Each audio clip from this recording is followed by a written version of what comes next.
So, what if you could build a genuinely elite training program, using the same principles the pros do? Well, today we're unlocking the blueprint from the National Strength and Conditioning Association to help you get stronger, faster, and safer. Welcome to The Explainer. Mastering strength training seems like this huge, impossible task, right? You probably think it takes just endless hours in the gym, and honestly, there's a pretty famous rule that kind of backs that up. Yeah, you've almost definitely heard of the 10,000-hour rule. It's this idea that it takes about 10 years of serious practice to become a true expert in, well, anything. That is a massive commitment for anybody. But what if you could kind of shortcut that learning curve? The NSCA manual says the real key isn't just about putting in the hours. It's about mastering the big ideas first. So today, that's what we're doing. We're going to unpack those core principles so you can train smarter, not just harder. Let's start with the foundation. Okay, so every solid structure, every building, it all starts with a blueprint. In the world of strength training, that blueprint is a set of fundamental principles, basically the laws of physics that govern all progress no matter what your goal is. First up is the principle of individuality.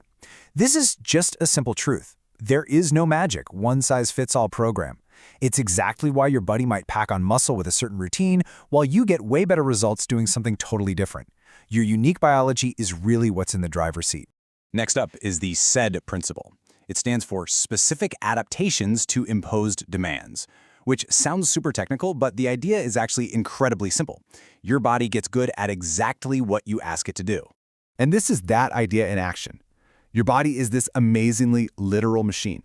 If you want to get better at sprinting, guess what? You got to sprint. If you want to lift heavier weights, you have to actually lift heavy. Going for a long jog isn't going to make you a better sprinter, and lifting light weights for tons of reps won't do much for your 1-rep max. But, just being specific isn't quite enough. To keep adapting, to keep getting better, you have to apply the principle of overload. It just means you have to consistently challenge your body beyond its current comfort zone. You got to add more weights, more reps, more something. Without that overload, you just kind of stall out. There's no progress. Okay, so we have those principles as our blueprint. Let's move on to the construction schedule, how we actually organize all of this training over time. You see, effective training isn't random. It's planned out really carefully. Think of it like a calendar. The annual plan, that's the whole year. That year is broken down into big training seasons called macrocycles. Then, each of those seasons has these monthly blocks called mesocycles. And finally, each block is made up of your weekly plan, the microcycle. And here's what one of those mesocycles for strength might actually look like. Check out how the load goes up from 75 to 80%. But then, look at week 7. It drops back down. That's a planned unload week. It's not a step back at all. It's a strategic recovery period that lets your body heal up so you can come back even stronger for that new peak at 85% in week 8. That's smart training. But remember, you can have the most brilliant plan in the world, and it's totally useless if you don't execute it properly. So let's talk about the craftsmanship of movement, mastering correct exercise form. Proper form actually starts before you even move the weight. It starts with your grip. How you hold the bar is your first point of contact, and it pretty much dictates your stability and control.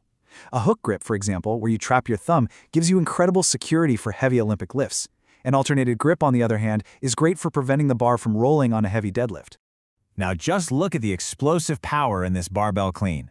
That power isn't just coming from the arms. Nope. It starts from the floor, it travels up through the legs and hips, up the back, and then finally to the shoulders. That's what we call the kinetic chain. It's a sequence of movements where every single part contributes to that final result. Good technique makes sure that chain is strong and unbroken.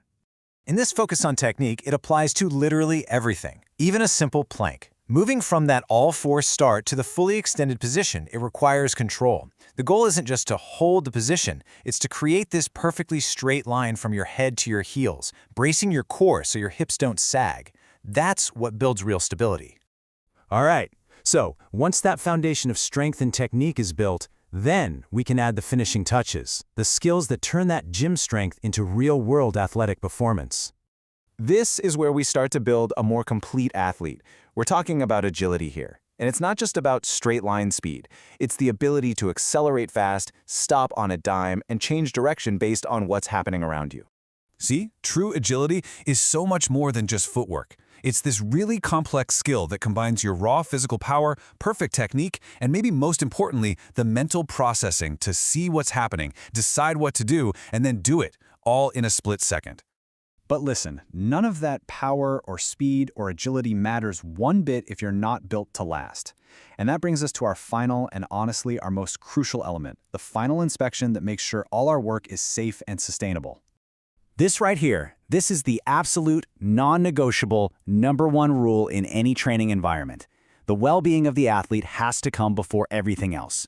A really well-designed program is, by its very nature, an injury prevention program. And proper supervision is a massive part of that safety net. The NSCA gives these really clear, research-based guidelines on coach-to-athlete ratios. This is about way more than just crowd control. It's about managing risk and making sure every single athlete gets the technical feedback they need to train safely. And that commitment to safety, it goes all the way to preventing the most serious incidents. The NCSA endorses these critical best practices, like never using exercise as a punishment, and always having an emergency action plan that you've actually practiced. These are the steps designed to protect athletes when they are truly pushing their limits. So after all the science, all the planning, all the technique, what's the ultimate takeaway from the experts? It's this simple but incredibly profound piece of advice. It's a reminder that adaptation, growth, and all that strength, it doesn't happen during the work. It happens during the recovery. So it makes you ask the question, right? Are you valuing your rest as much as you're valuing your reps?